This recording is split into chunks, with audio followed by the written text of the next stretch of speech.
दोस्तों एक कहानी सुनाता हूँ आपको। हालाँकि इस कहानी के ऊपर ये मैंने मीडिया में कहीं पढ़ी थी, लेकिन इसकी सच्चाई के ऊपर मुझे भी खुद वो नहीं है, भरोसा नहीं है कि ये सच होगी। लेकिन फिर भी इसका एक अर्थ ज़रूर निकलता है इस कहानी का। तो कहानी ये है दोस्तों कि एक बार एक रोडवेज़ की बस जाने लग रही थी किसी गाँव में से। तो टाइम था, थोड़ा-सा शाम का टाइम था, अंधेरा हुआ नहीं था लेकिन होने वाला था।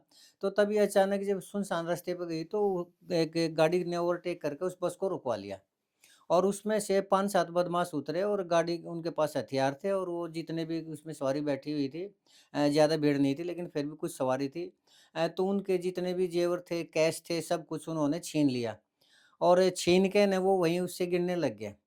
तो जब गिन के ना उन्होंने देखा होगा कितने के जेवर होंगे, कितने के वो होंगे। तो उन्होंने हिसाब-किताब लगाया और हिसाब-किताब लगाकर ना एक-दूसरे की तरफ देखा और वो जितने कैश-वैश या उन्होंने लूटा था या जो जेवर-ज़ेवरात था, वो उनको वापस कर दिया सबको। क्योंकि ज़्यादातर के पास थोड़ा बहुत कैश था, एक आधे के कानम वाली-पुली वगैरह ये इस तरह की चीज़ होंगी तो वो वापस कर दिया। तो वापस करके वो जो सवारियाँ थी वो बड़ी हैरान हुई। तो उन्होंने पूछा जी क्या हुआ जी मन बदल गया? आप तो अच्छे डाकू वाल्मीकि की तरह आप तो वो बन गए, सुधर गए आप तो और आपने तो बहुत अच्छा वो किया, कैसे मन बदल गया आपका? तो वो जो उनका मुखिया था ना उन डकैतों का, तो वो कहा कि चुपचाप अपने ये ले लो, हमारा कोई मन नहीं बदला हुआ है। हम क कल भी डाकू थे, आज भी डाकू और आगे भी डाकू रहेंगे। तो फिर बोला ये वापिस कैसे कर दिए? बोला ये वापिस ऐसे कर दिए कि ये जो तुम्हारे पास हमें कैश मिला है ना, ये कुल मिला के सभी से 40,000 रुपए मिले हैं और यहाँ का जो एसएचओ है ना, उसका साथ है हमारी सेटिंग 50,000 रुपए की। तो जैसे ही हम तुम इनको लूट के इन पैसों को लेके जाएँगे, सीधी-सी बात है ये रोडवेज जो बस वाला है, यही थाने में ले जाएगा, तुम लोग रिपोर्ट लिखा दोगे और जाके न वो जो थानेदार है वो तो कल सवेरे हमारे पास आ जाएगा अपना हिसाब-किताब माँगने के लिए, 50,000 रुपए पर डकैती का, तो अब तुम्हारे से मिले 40,000 रुपए, तो 10,000 रुपए हम अपने घर से थोड़ी देंगे। ये कह के अपने वो जो डकैत थे वो चले गए। तो दोस्तों कहानी है ये, लेकिन इस कहानी का हालाँकि मैं भी कह रहा हूँ कि इस कहानी की सत्यता के ऊपर तो मेरे को भी विश्वास नहीं है, लेकिन इसका एक अर्थ ज़रूर है। और आज के संदर्भ में ये बिल्कुल सच दिखाई दे रही है, तो आज के संदर्भ में क्यों सच दिखाई दे रही है, क्या ऐसा हुआ? तो मैं आपको सब कुछ बताऊँगा, आप बने रहिए मेरे साथ। मैं बस दोस्तों अभी गया और अभी आया, तब तक आपसे निवेदन है कि मेरे इस चैनल को ज़रूर सब्सक्राइब करिए। बस दोस्तों 5 सेकंड में अभी आया।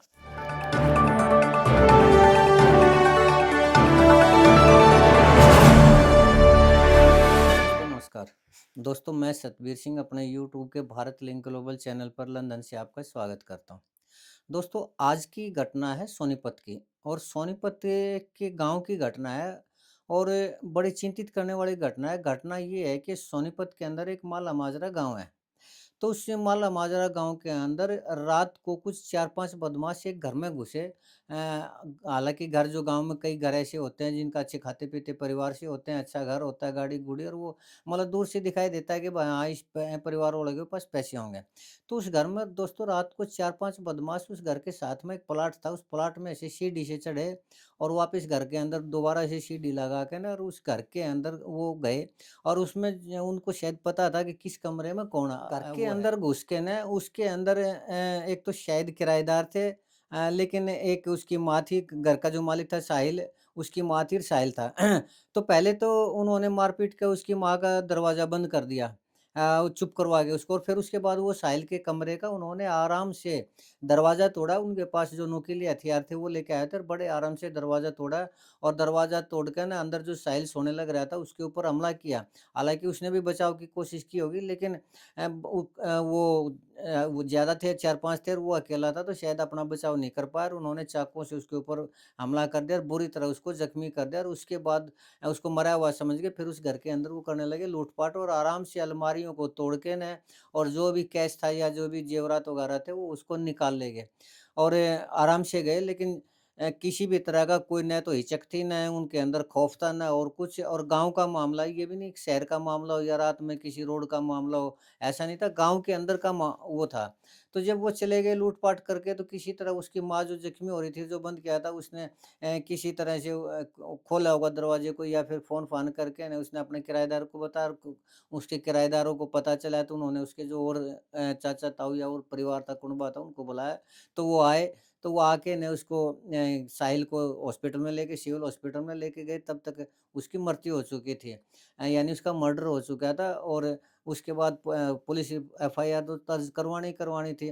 तो पुलिस भी आएगी, सीसीटीवी ज वो करने लग रही है, सब कुछ करने लग रही है। हालाँकि पुलिस की जो कार्रवाई है वो तो पुलिस तो करने लग रही है। अब वो पकड़े जाएँगे या नहीं पकड़े जाएँगे, ये बाद की बात है दोस्तों। लेकिन मेन बात क्या है कि अपराध हरियाणा के अंदर इतना बढ़ चुका है, आज लड़कों के अंदर कितना कानून का खौफ खत्म हो चुका है, पुलिस का खौफ खत्म हो चुका है और वो गाँव के अंदर भी वारदात करने लगे हैं। ये नहीं कि शहर के किसी दुकान में घुस जाएँ, किसी ज्वेलरी की शॉप पे घुस जाएँ, शोरूम में घुस के लूट-पाट करें या फिर बैंक में डाका डालें। वो गाँव के अंदर जो छोटे-छोटे घर हैं, जिनके ज़्यादा उम्मीद नहीं होती कि यहाँ ज़्यादा वो होगा, उसके बावजूद भी ये सोच के ना कि कुछ तो होगा, गाँव के अंदर भी जो घर है, खासकर जो बारवाई घर बने होते हैं, उनके ऊपर हमला करने लगे। तो दोस्तों क्राइम की ये जो हालत आज हो चुकी है ना, ये इतनी भयानक हो चुकी है कि समझ में नहीं आता। और अब बात अगर हम उस कहानी की भी करें तो ये सच इसलिए दिखाई देती है कि आज हम बार-बार सुनते हैं कि पुलिस ही इस तरह के अपराधियों से मिली हुई होती है और पुलिस तो यहाँ तक के भी सुनने में आता है, पता नहीं सच है कि झूठ है कि किसी भी आदमी के पास जितना भी उसका मतलब ब्योत होता है कि कितना उसके पास माल है, कितना क्या है, कहाँ पर फ्लैट पड़ा है, कहाँ पर उसकी का फ्लैट पड़ा है, कितनी प्रॉपर्टी है, वो पुलिस ही अपराधियों को इन्फॉर्म करते हैं, वो अपराधी लूटते हैं और फिर उनका समझौता वगैरह भी पुलिस ही करती है या फिर पुलिस का हिस्सा उसके पास पहुँच जाता है। ये सुनने में आ रहा है कि पुलिस के बारे में हरियाणा के अंदर। तो दोस्तों अब ये अगर इस तरह की बात है कि थाने का एसएचओ ही अपने एरिया के उनमें से डकैती डलवाने लग रहा है, तो वो जो कहानी मैंने शुरुआत में सुनाई थी कि एसएचओ के साथ सेटिंग है 50,000 रुपए की, तो इससे लगता है कि वो कहानी भी सच होगी। अगर ये सच है तो वो भी सच होगी। लेकिन अब फिर वही सवाल है कि आखिर हरियाणा की ऐसी स्थिति हुई क्यों? अभी नए जो डीजीपी साहब आए, उनका भी एक बयान मैं सुनने लग रहा था, कहीं कोई वो कर रहा था सोशल मीडिया के ऊपर कि वो कह रहे हैं कि हरियाणा के अंदर 10,000 अपराधी तो खूंखार अपराधी हो चुके हैं। अब ये देखिए, बीजेपी की सरकार को 11 साल हुए हैं और 10,000 अपराधी तो खूंखार अपराधी हैं, तो बाकी के लूट-पाट, छीना-झपटी चोरी-चकारी करने वाले ये कितने होंगे? ये लाखों की संख्या में होंगे। जब 10 साल के अंदर ये हालत हो चुकी है प्रदेश की, तो आम आदमी का क्या होगा? घरों के अंदर क्या, अब तो गाँव के अंदर भी छोटे-छोटे घरों के अंदर भी डकैती डलने लगी, मर्डर होने लगे। तो सरकार में समझ नहीं आ रहा है कि सरकार आखिर इस चीज़ की तरफ ध्यान क्यों नहीं दे रही? चलिए मान लिया कि भाई नायब सिंह सैनी जी हैं, उनको अधिकार नहीं है कि वो एक चौकीदार को भी ट्रांसफ़र कर दें, उसकी अपॉइंटमेंट कर दें, उन्होंने खुद अपने मुँह से कहा है। तो फिर अगर उनके पास अपराध नहीं है, ओह सॉरी, उनके पास जब पावर नहीं है तो फिर पावर किसके पास है? तो लोग ये कह रहे हैं कि भाई सुपर सीएम तो मनोहर लाल खट्टर जी हैं। अगर सुपर सीएम मनोहर लाल खट्टर जी हैं, तो वो क्यों नहीं पुलिस के पास ही इतना वो करते, क्यों नहीं फ़ोर्स भर्ती करते, क्यों नहीं उनके पास साधन मुहैया करवाते और क्यों नहीं पुलिस को अकाउंटेबल बनाते, उनकी जवाबदेही किसी भी एसएचओ के एरिया के अंदर अगर अपराध होगा तो उसके लिए वो ज़िम्मेदार होगा। अगर किसी एसएचओ को फ़ोर्स चाहिए, हथियार चाहिए या और कोई साधन चाहिए तो वो सरकार अवेलेबल करवाएगी। क्यों नहीं योगी की तरह पहले हम ये सुना करते कि यूपी देश के अंदर सबसे ज़्यादा, बिहार से भी ज़्यादा क्राइम हुआ करते और वहाँ की जो पुलिस है वो एनकाउंटर भी इसलिए किया करती कि प्रमोशन हो जाए। ये ऐसे बहुत से केस सुने हैं, लेकिन आज वही यूपी है, योगी के राज में कि अपराधियों के एनकाउंटर होने लग रहे हैं और बिल्कुल ठीक एनकाउंटर होने लग रहे हैं, बुलडोज़र चलने लग रहे हैं, अपराधियों में खौफ हो चुका है। और वो जो अपराधी थे वो आज हरियाणा के अंदर, यूपी वाले अपराधी हरियाणा के अंदर आ चुके हैं। तो ऐसी स्थिति क्यों हुई? ऐसी स्थिति हुई कमज़ोर नेतृत्व के कारण और इच्छा शक्ति ना होने के कारण।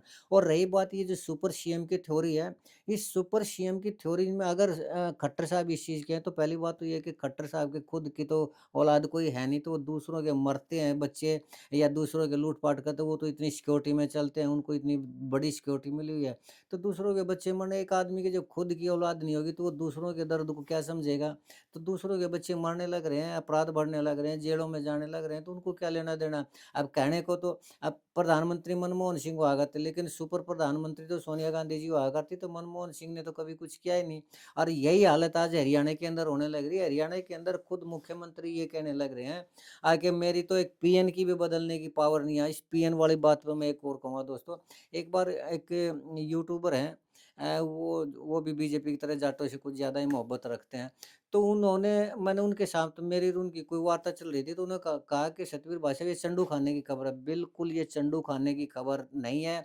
सैनी साहब ने ये कहा था वो रामदास अठावले और उनके साथ जो सतपाल या क्या नाम था वो तो उनके सा कहा था, और अगर नहीं कहा होता तो उसी टाइम सैनी साहब उस चीज़ की वो खंडन करते कि मैंने ऐसा नहीं कहा।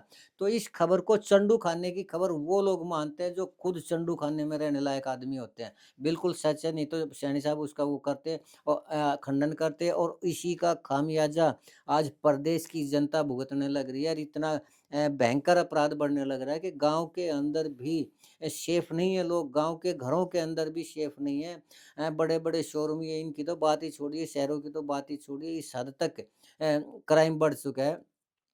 पिछले डीजीपी आपको पता है कि कैसे हवलदार की तरह बोला करते हैं कि ये थार वाले, एनफील्ड वाले सिर्फ यही अपराध करते हैं, बाकी तो शांति है। अगर शांति है तो आज कैसे अपराधियों की इतनी हिम्मत होगी कि वो गाँव के अंदर जाके भी मर्डर करके ना सरेआम डकैती डालें? और नए डीजीपी साहब ये कह रहे हैं कि 10,000 तो खूंखार अपराधी है, तो फिर 10 साल तक पुलिस ने क्या किया अगर 10,000 खूंखार अपराधी हो गए? तो क्या इसका ये तात्पर्य नहीं है कि 10 साल में 10,000 का मतलब कि 1000 तो खूंखार अपराधी हर साल बढ़े ही बढ़े हैं, तो बढ़े हैं तो फिर पुलिस ने क्यों नहीं उनका एनकाउंटर किया, क्यों नहीं उनको गिरफ्तार किया? तो वो जो कहानी मैंने सुनाई थी वो सच इसलिए प्रतीत होती है कि आज प्रदेश की जो स्थिति है क्राइम की, उसके अनुसार ये बिल्कुल सच नज़र आ रहा है कि पुलिस को प्रदेश की कानून व्यवस्था को दुरुस्त करने की, लोगों की सुरक्षा करने की कोई इच्छा ही नहीं रही है। पता नहीं कारण क्या है, ये तो पुलिस ही बता सकती है, लेकिन प्रदेश के लिए बहुत भयानक स्थिति है दोस्तों। इसके लिए प्रदेश को कुछ न कुछ तो सोचना ही पड़ेगा, और ऐसी सरकार के ऊपर दबाव तो डालना ही डालना पड़ेगा। नहीं तो आज किसी एक सोनीपत के माला माजरा गाँव में डकैती हुई, कल को आपके गाँव में भी डकैती हुई और उसमें भी डकैती हुई। कहाँ तक बचेंगे, कैसे बचेंगे? क्योंकि पुलिस की तो रुचि नहीं है, खाना-पूर्ति कर देती है, बात खत्म। अगर वो पुलिस अलर्ट होती, अपराधियों का एनकाउंटर करती, अपराधियों को टाइम पे पकड़ती, तो 10,000 अपराधी कैसे खूंखार अपराधी 10 साल में 10,000 क्रिएट हो गए, ये तो सोचने वाली बात है। ख़ैर चलिए दोस्तों, आज के लिए इतना ही। मुझे उम्मीद है कि आपको मेरा ये वीडियो पसंद आया होगा। अगर आपको लगता है कि मैं ठीक कर रहा हूँ, तो आपसे गुज़ारिश है कि मेरे इस वीडियो को लाइक करें, शेयर करें और कमेंट ज़रूर करें दोस्तों। चाहे मैं ठीक हूँ या गलत हूँ, कमेंट करके ज़रूर बताएँ, ताकि उसी हिसाब से मैं अपने आप को करेक्ट कर सकूँ। और आपने मेरा ये वीडियो देखा, इसके लिए आपका बहुत-बहुत धन्यवाद। नमस्कार, जय हिंद, जय भारत।